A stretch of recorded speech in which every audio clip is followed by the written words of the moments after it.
President যদি আমাকেই গল্প করার জন্য ডাকেন তো কি করা যাবে, আমি গেলাম গল্প করতে।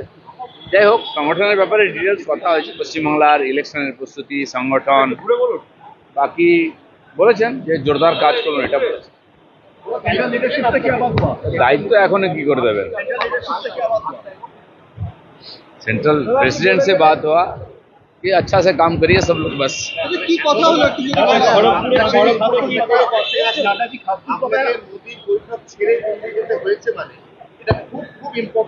हाँ, इम्पोर्टेंट ছিল। সর্বভারতীয় সভাপতি যখন ডেকেছেন নিশ্চয়ই ইম্পর্টেন্ট, এবং সব ব্যাপারেই কথা হয়েছে ওনার সঙ্গে। हाँ, सभी खास था, प्रेसिडेंट तो खास ही बोलते हैं। नहीं, সেই জন্য আমার মনে হলো যে আমি গেলে আমাকে কোথায় রাখা হবে সেটা ঠিক করতে পারছে না, সেই জন্য শেষে আমি ঠিক করেছিলাম যাবো না। তারপরে মাননীয় সভাপতি ডাকলেন, আমি দিল্লি চলে গেলাম। 21 তারিখে ওখানে একটা বড় সভা করার কথা হচ্ছে, জেলার থেকে সব কর্মীরা আসবেন। আর যারা আমাদের বাংলায় প্রায় 250 জন কর্মী টিএমসির হিংসার বলি হয়েছেন, তাদের প্রতি শ্রদ্ধাঞ্জলি সভা হবে।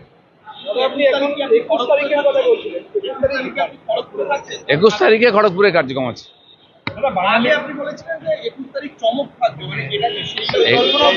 21 তারিখ তো চলে যায়নি এখনো, তো আসুক 21 তারিখ।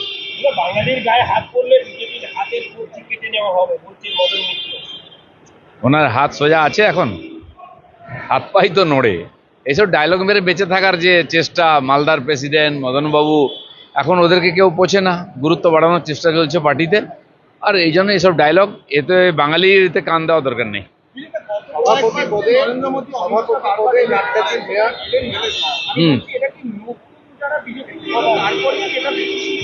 পার্টি যেটা ঠিক করেছে ওটাই ঠিক, কে করছে আমি জানি না, সর্বভারতীয় সভাপতিও জানেন।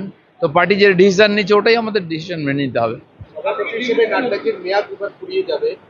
সংগঠনে একটা বড় রদবদল হবে, সেই রদবদলের মধ্যে আমরা আমাদের প্রতি 3 বছর অন্তর বিজেপির সাংবিধানিকভাবে নির্বাচন হয়, অদল বদল হয়। তো সেখানে নতুন পুরনো তাদের বিভিন্ন দায়িত্ব দেওয়া হয়। তো দেখা যাক, পরিবর্তন হলে নিশ্চয়ই সবাইকে কাজে লাগানো হবে।